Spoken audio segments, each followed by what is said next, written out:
Content warning.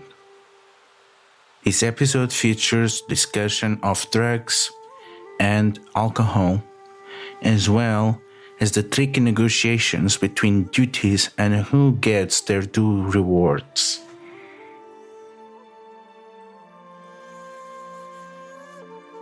This is Seppo Nishima.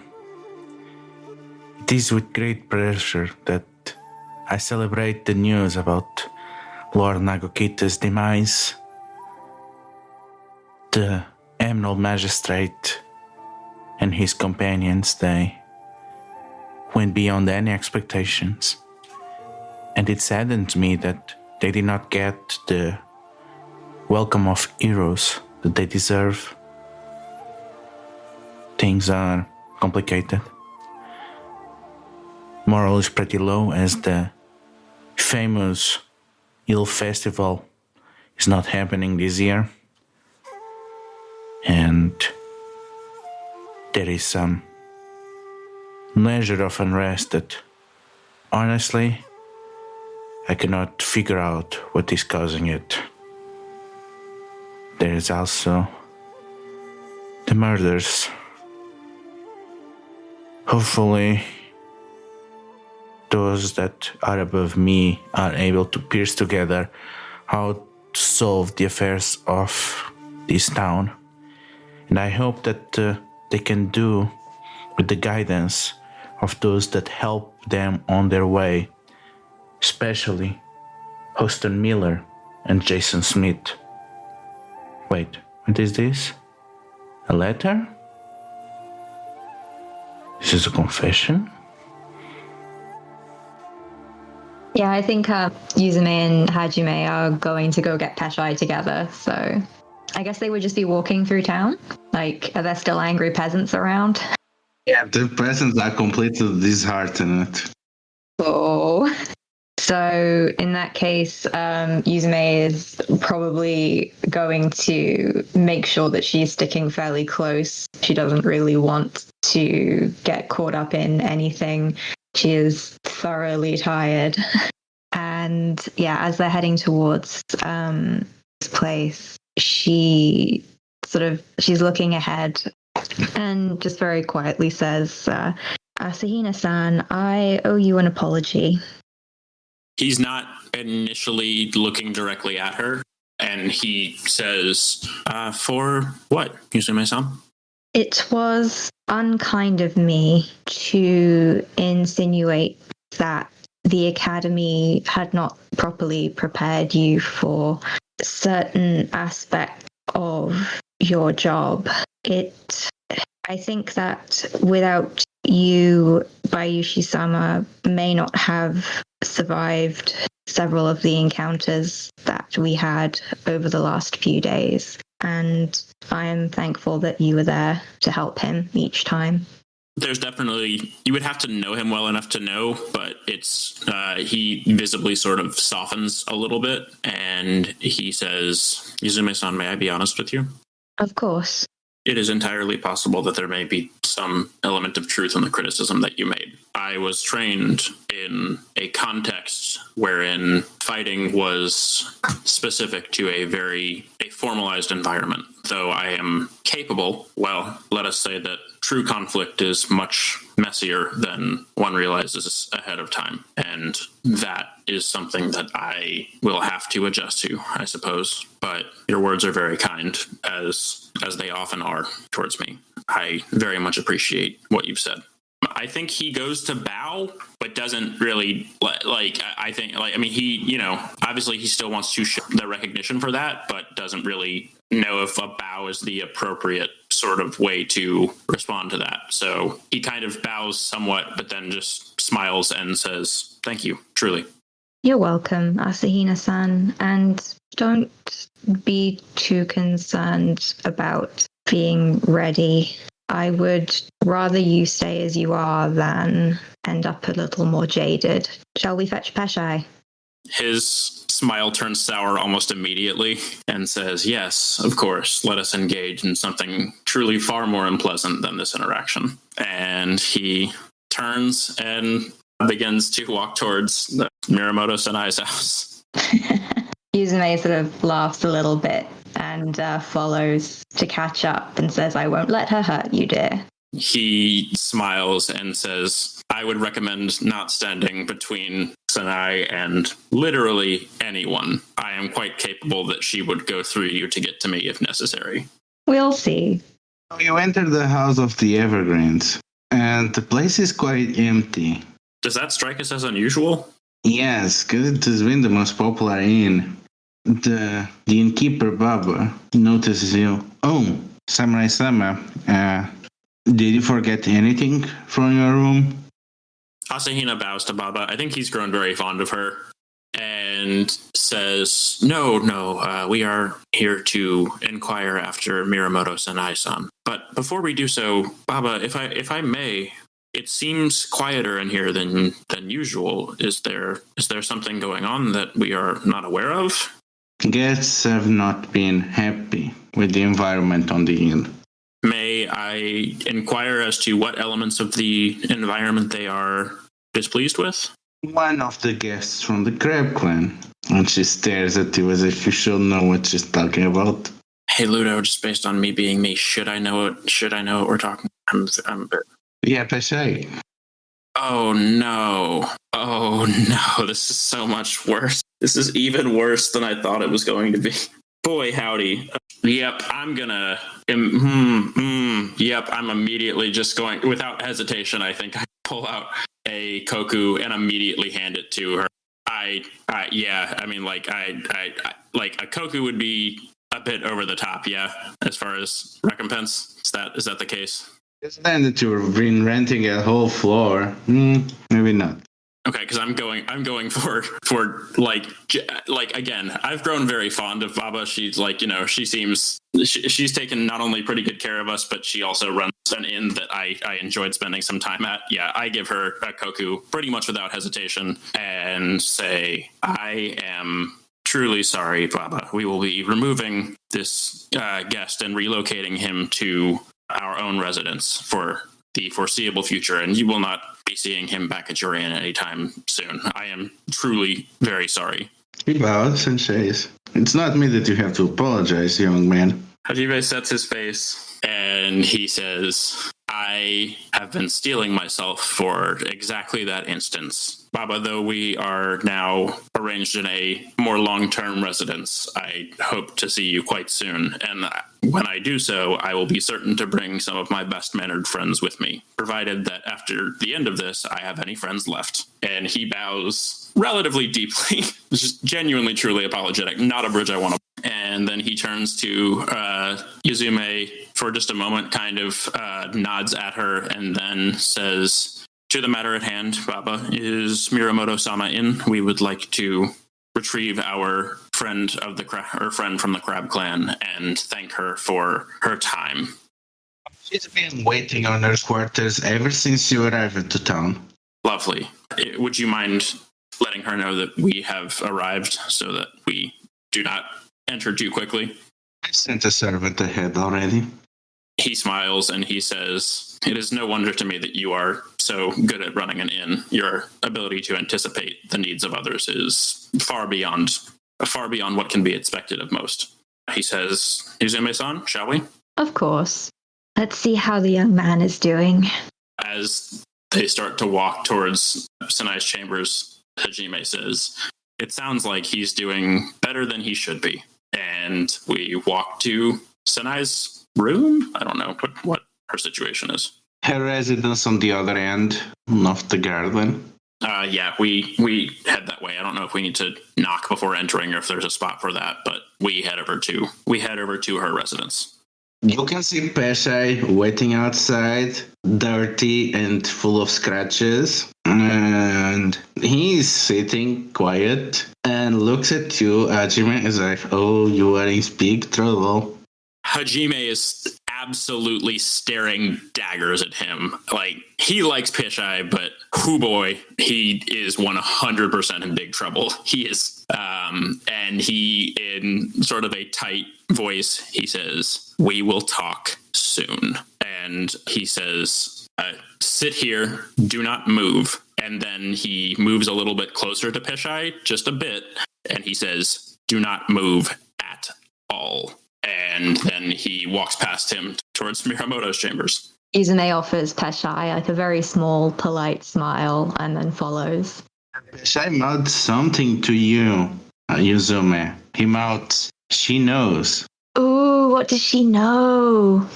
I think she knows that he ran away and that we are supposed to return him, and that he has gotten into literally so much trouble. I'm pretty sure he spilled the beans on that, that's just a whole new layer to this problem. Wonderful. Okay. Oh yeah, his tat. Oh no, that's even worse. I had not thought about the tattoo that he Gave himself. So Yuzume will just grab Hajime's sleeve just before he goes in, take a deep breath, and say, I think we need to be very careful. Apparently, Peshai has been chatty. Chatty indeed. You can hear a voice from inside. He has told me quite a lot. The child is giving me a lot to consider. Asahina-sama? He looks at Yuzume just for just a second, and just like kind of, you see, just if there's a visual representation of watching someone die inside, Yuzume sees that. And then he nods and walks in and says, Miramoto-sama, you are looking well. I understand then that Peshai has probably spoken quite extensively about his interesting past. I hear a clang of metal as she steps out of the shadows, and you see that she's wearing armor. You have proven yourself unworthy of my hospitality, Asahina-sama. I am aware of what you have been doing, and I'm quite displeased that you have been delaying the claims of my ward so that you can play your little political games. Asahina-san has no authority in the political games that are played by the office, Miramoto-san. We follow the orders of our magistrate, and if our magistrate deems that we must go and inspect other matters, then that is what we will do. Yet, and indeed, the four of you have been meeting all the neighboring lords, and at the same time, one of your members, do you know what she did before? Do you know in which position his family is? And how much we can benefit from selling this information to the highest bidder or to the Crane clan? I cannot take this on good faith because you declining to meet me or my lord's rival clearly benefits one of your clans materially. I also know who is coming to visit. After all, she made a reservation on this very inn.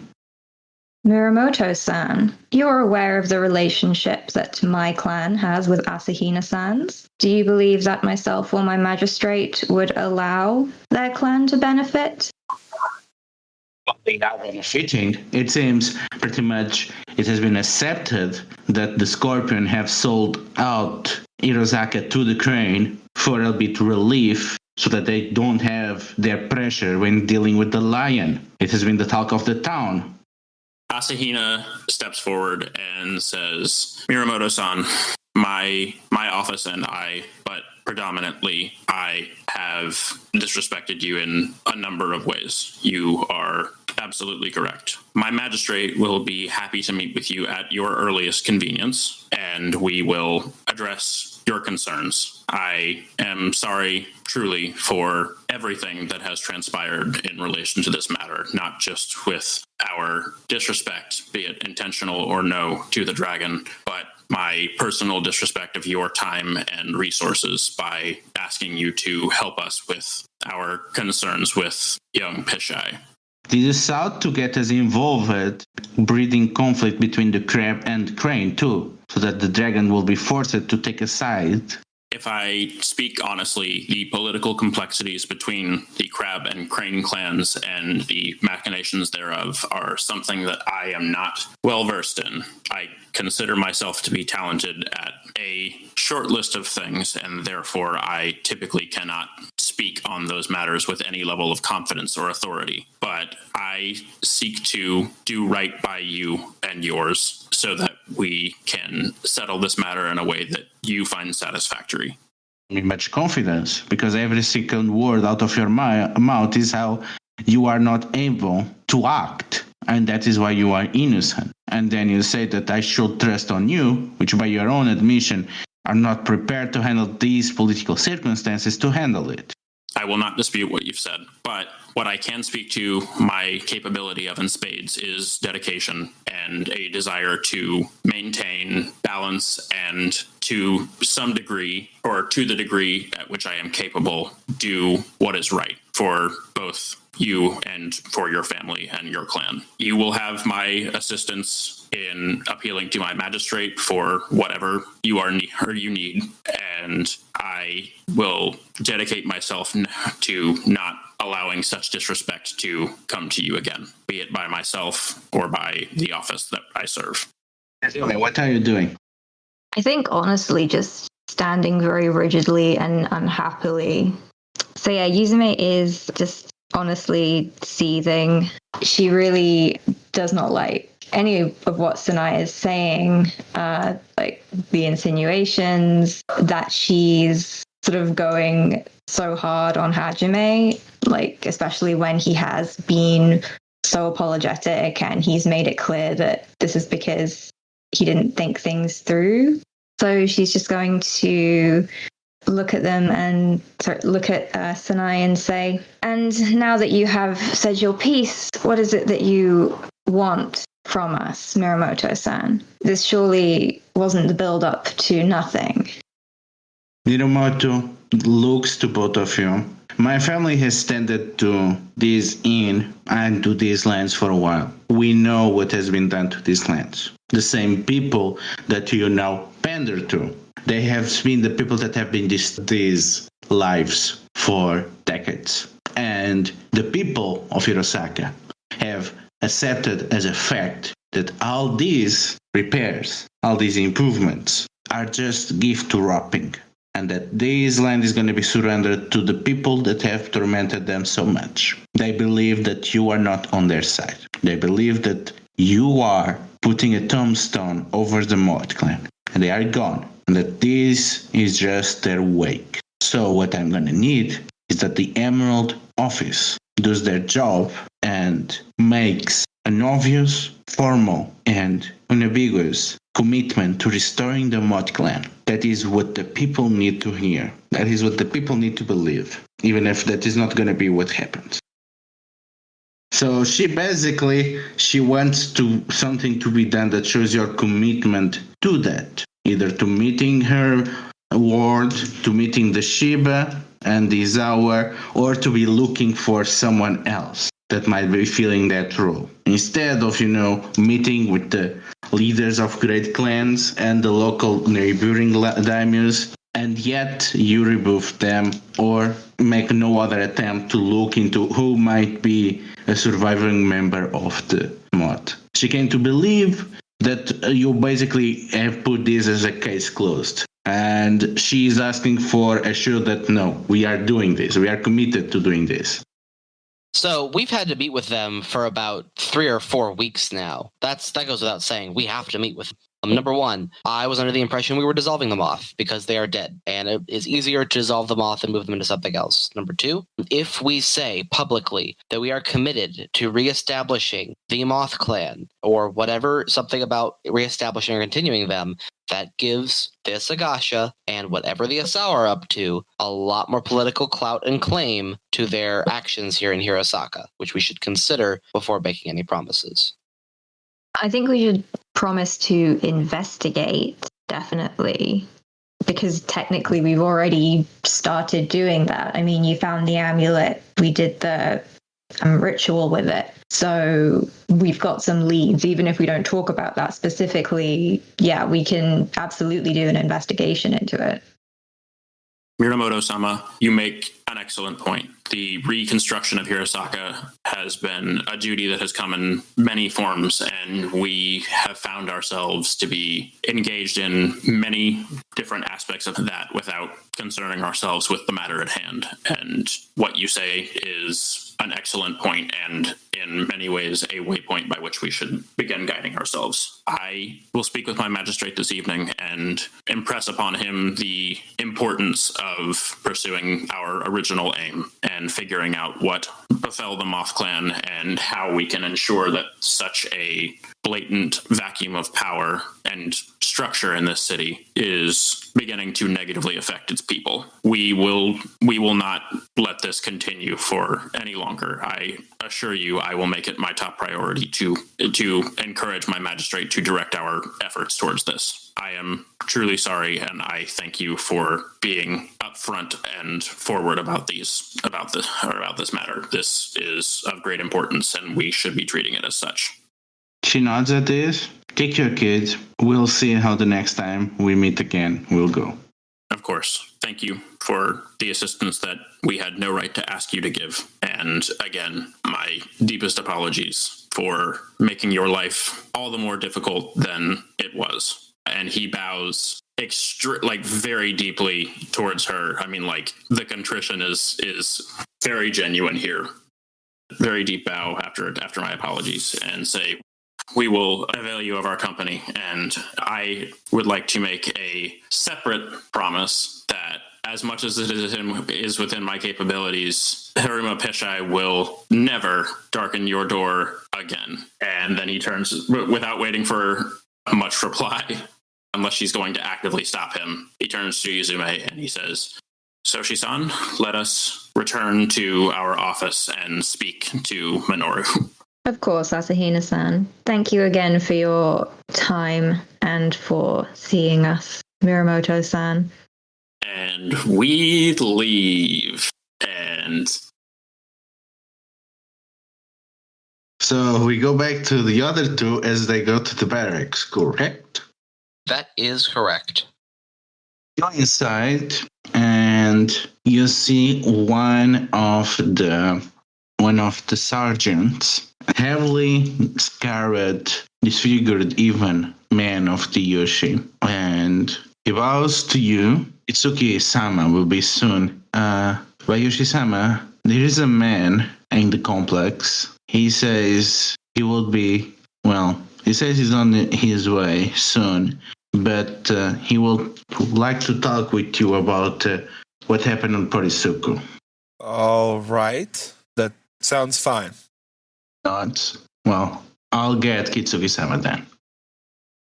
Kitsuki joins you, and he seems quite pleased when he sees Aiko. Doji-sama, what a delight to see you again. Kitsuki-sama, I am most delighted to see that your aspirations to the Imperial Legions were met with success. It is well deserved. Just as expected. Now, what can we do for you? I am just finishing my initial report to Tsurushi-sama. Well, myself and Aiko-san have figured out how best to put your men to work, at least. Aiko-san, do you wish to disclose what they will be helping us protect, or would you prefer I do it? There is a large amount of a rare substance that I discovered the Moth and adjacent townships have given the authority to produce. Your discretion is advised, of course, but I do not think that is ever in question. As it turns out, there is a small village by the name of Split Rock Village, a short distance from Hirosaka, that was received allowance to produce medicinal opium. A small shipment came in when we first arrived in Hirosaka and has been contained in one of the warehouses in the granary. However, upon investigation at Split Rock Village, it has been noted that the quantity produced and stored in Split Rock Village is no small amount. I understand. Well, I guess I'll just call our quartermaster and inform him to take control of that opium. I would be most appreciative, Kitsuki-sama. It will be put to well use. I'll be sure to include on my report to Tsurushi-sama, and he'll see that it's distributed to all the different regiments as they need it. Aiko-san misspoke. What we truly need is simply we need someone to guard the warehouse while we sort out where this opium should go. Unfortunately, we don't know legally what to do with it. It's currently toxic in that we're not sure how we can even begin to distribute it. We need to wait for the heavens to choose another Emerald Champion, Kitsuki-san. We simply need the warehouse that they're stored in right now guarded, because that way we can open the gates and relieve some of the pressure of the fireman gangs that are currently guarding it. That seems a pretty convoluted scheme. I don't understand. Please elucidate me into the details.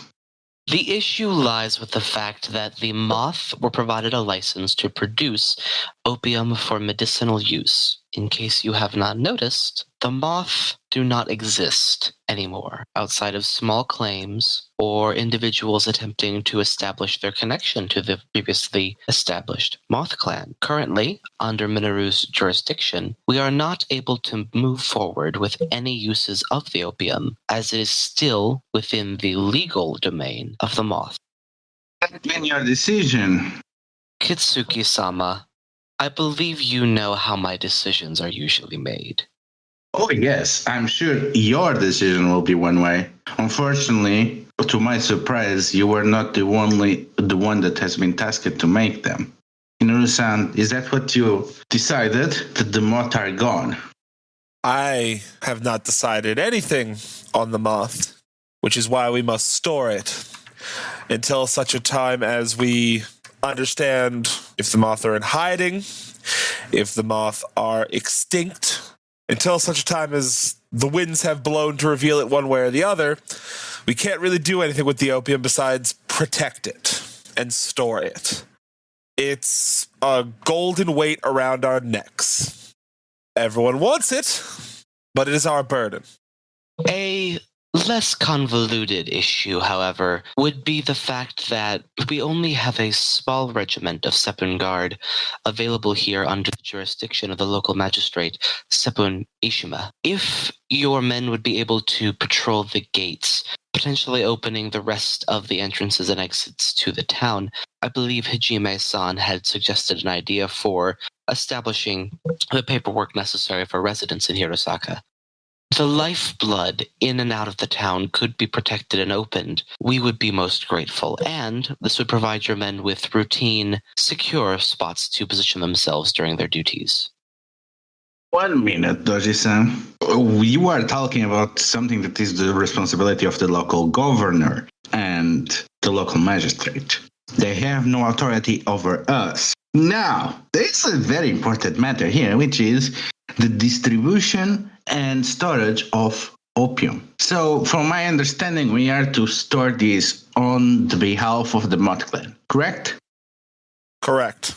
However, one needs a license even to store it. Who has been storing it in the meantime, Bayushi-sama? It has been stored on a combination of our orders, my orders, and the governor's orders until we can figure out the fate of the Moth. Because the acting governor will have the same authority that the Moth had in the first place. Correct. What is the decision that Miyasama has arrived on it? The Mia governor has seen fit to appeal to the wisdom of the Emerald Office, and we feel it is wisest simply to store it here until such times we can figure out what to do with it legally and safely and wisely.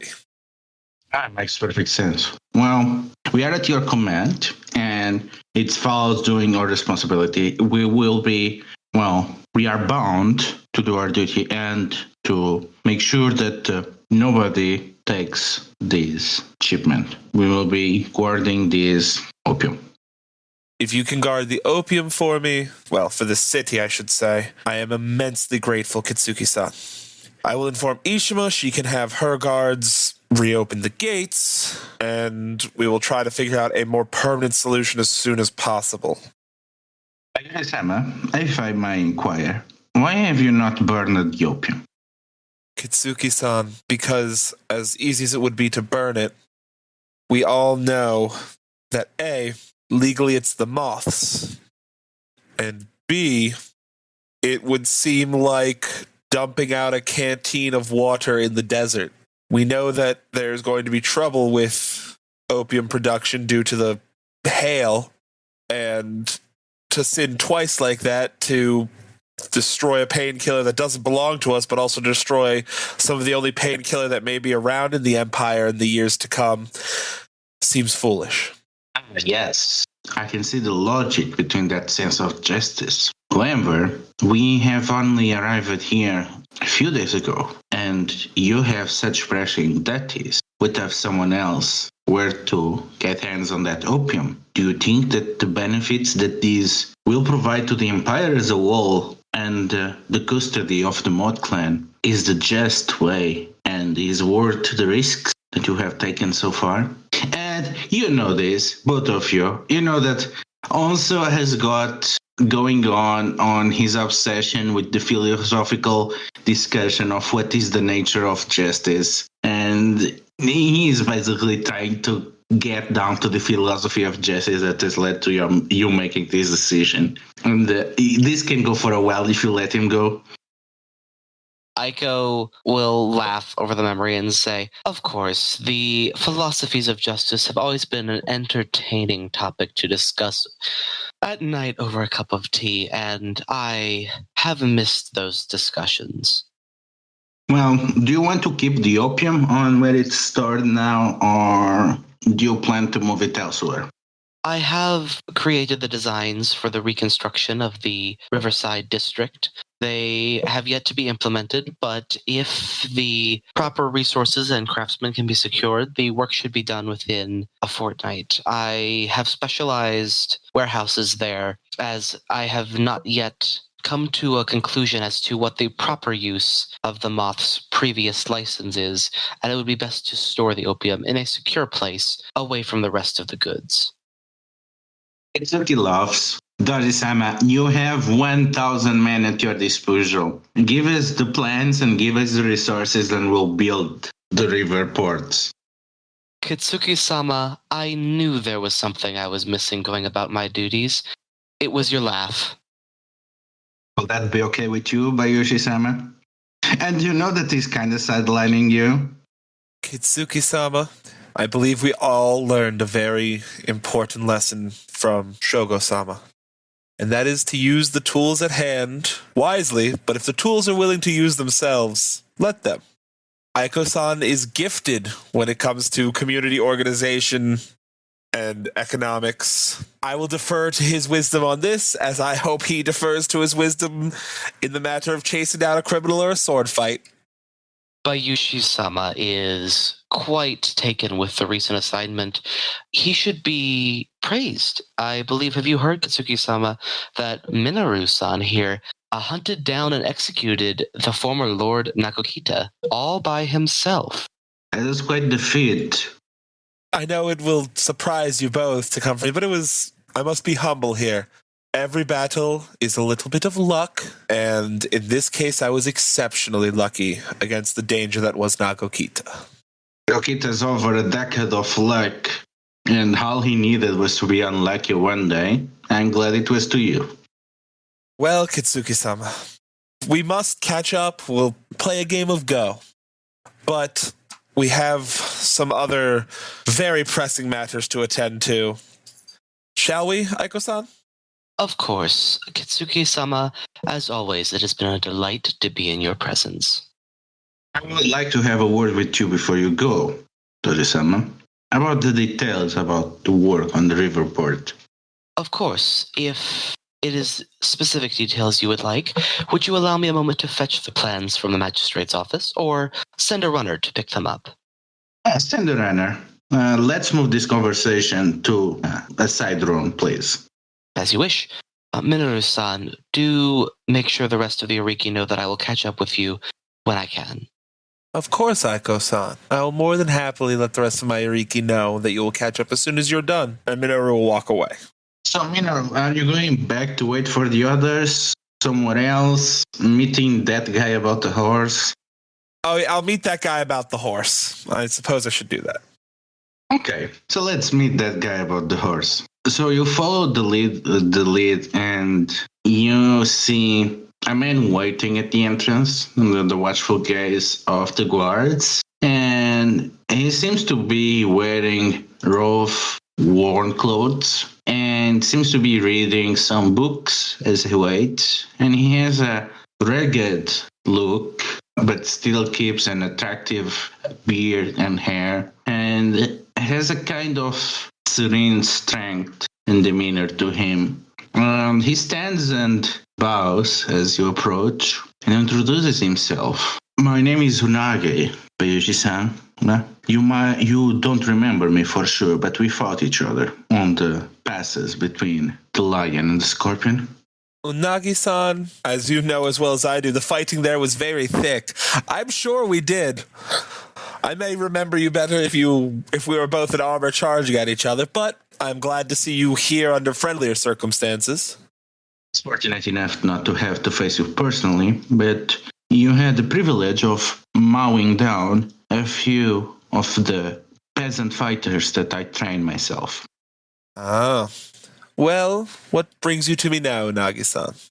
Well, I know for a fact that you know how well-trained I can make some troops, and I no longer have a contract with the Lion Clan, and I'm aware of what happened on Parisuku. I think someone of your position, with so many decades, could see the benefit of having someone like me to train some levies on his service. Certainly, you can see the benefit of having strong backing of the local population. Well, Unagi-san, I do in fact believe I could use someone who can train men as well as you can. I am looking to invest in some proper defenses in Doshin. I would be eager to hire you. Is there anything that I can do to show that I'm worth of your trust? Yes, man. Walk with me, Unagi-san. Let's head to my courthouse and I'll sign official paperwork. You'll notice the worn tassin that he has that has been customized for all the type of complex orders. And you can see the books that he reads. Leadership, the Book of Sun Tao, the Dragon Peaks, relations between ruler and subject. And you get the feeling that he's a natural warlord and also someone that has an appreciation for the arts. Dragon Peaks is a fantastic book. I've read it myself. In fact, myself and all my other Yuriki favor it. Pedestrian on the writing, but it does the job, yes. All right, Unagi-san. You seem smart. I know you train troops well. Carry yourself like a warrior. I'm going to ask you what someone once asked me. What do you want out of the future? Not always been a warrior. I have befallen upon these misfortune at a pretty young age. And I had to learn, and I found that I had a penchant for, well, commanding troops, to my surprise. I have found this life amenable to me, except the lack of money and the permanent poverty in which I find myself into. If I could live into comfort, that would be a good life well lived. If I could aspire to great ambitions, I guess there's someone dear to me, a friend. I would like to see her dream become true. All right, Unagi-san, there's one final question before we move forward and I consider fully bringing you on. I was asked it shortly before my Genpuku, and it's always haunted me, so I'm curious to find others, especially other samurais' opinion of it. What is the most important, the Empire or the Emperor? Yeah, you would say that they are one on the same. And is that your answer? And, well, I would say that it's a question of relationships, that there is expectations between a vassal, and that goes all the way to the most humble peasant to their lord, to the most proud great clan champion and the emperor. And an emperor without an empire is not an emperor. It is a god stranded in this land, while a vassal without an emperor is just someone missing guidance. In time, new gods might come. I say I shall have to favor the Emerald Lands and beg forgiveness from the Scion of Heaven.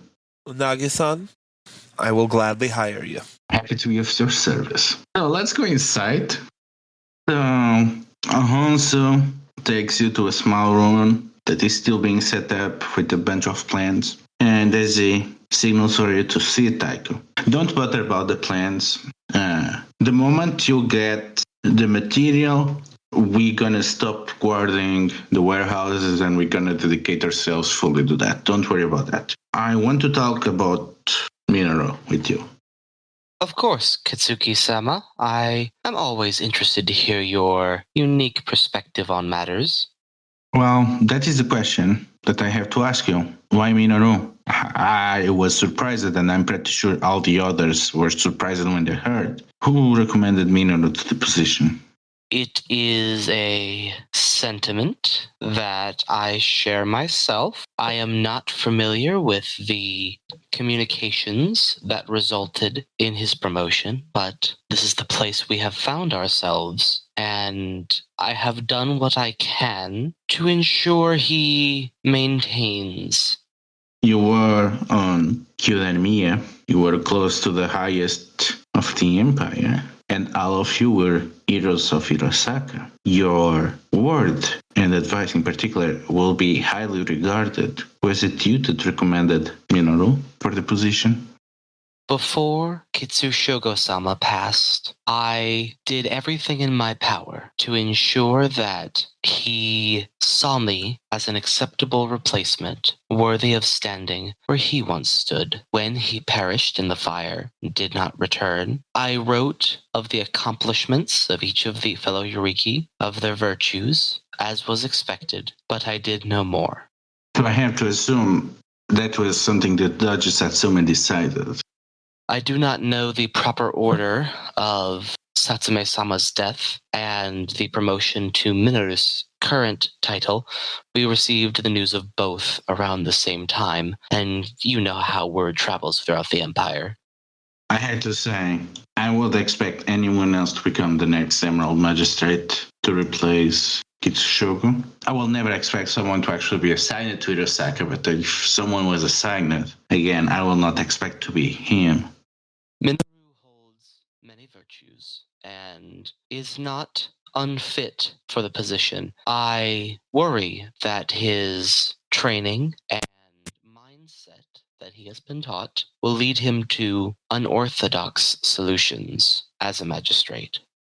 It has its place on the battlefield and sometimes in the legal courts, says the Kitsuki. That is not what worries me. Minoru is a soldier. I was hoping that he would use it to deal with imperils during this winter, and that he would accept me getting him as one of my sergeants come this season, or to prepare him to take my place once I take my responsibilities elsewhere.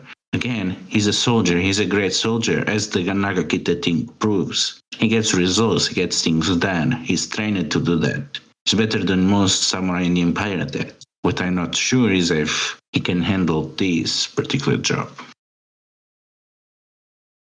Aiko will look at Kitsuki and say, if there were a second magistrate assigned to Hirosaka, that would free Minoru to pursue more virtuous and productive lines of work.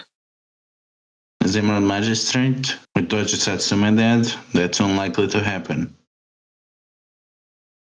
I am aware Satsume's passing was an unfortunate occurrence that threw many of my plans off. Still, there is not much to be done other than continuing my duty to the office, which now extends to Minoru, who I have and will continue to serve in my capacity as his Yuriki. Of course, I do not think I have to make it too clear to you, Kitsuki-sama, that I have my own plans. I was thinking of having him become my sergeant, but you can become one too. Even as a courtier, there can be a place for you. My quartermaster is quite a brilliant woman herself, and she is also trained to serve in the courts. Aiko draws his fan to lightly flutter it before closing the fan and returning it to his obi, and says, "You have given me much to think about again, Kitsuki-sama. As always, our conversations leave me exploring my approach from new angles and perspectives. And again, as always, I find myself unable to match the speed at which you compute them. Would you allow me an undiscernible amount of time to process the thoughts? Of course, I don't expect you to make any decision, especially when it's brush. I just want to make clear what my feelings on the matter are, because we're gonna have to be working close in the future. And as always, Katsuki-sama, I appreciate your sincerity on the subject. It is good to have you back.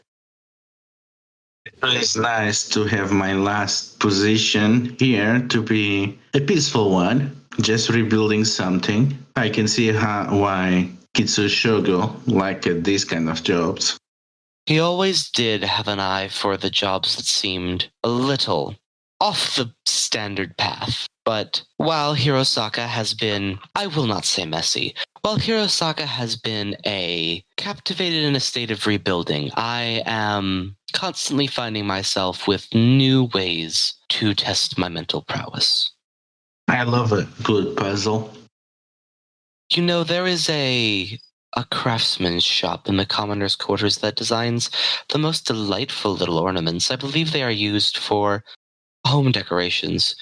Sometime when you have a free moment, I would show you them. They might fascinate even you. Looking forward for that, once we are properly set. Now, better not delay you any further. I appreciate the time and the hospitality, Kitsu-sama. Thank you, and may the fortunes favor you.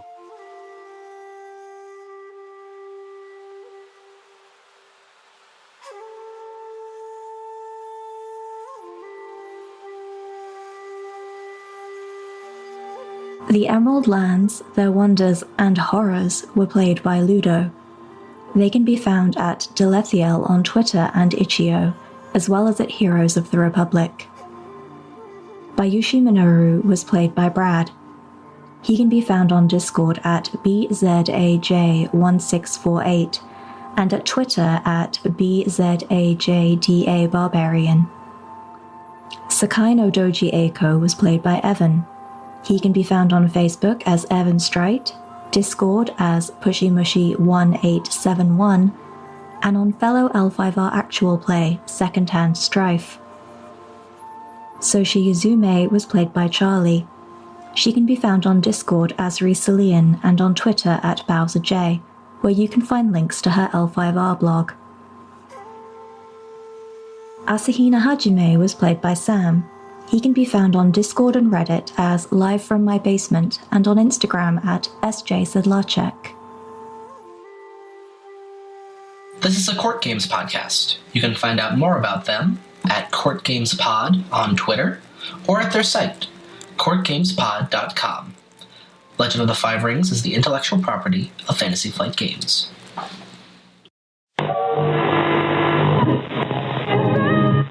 Correctly with the correct amount. D20 Radio, where gamers roll. www.d20radio.com.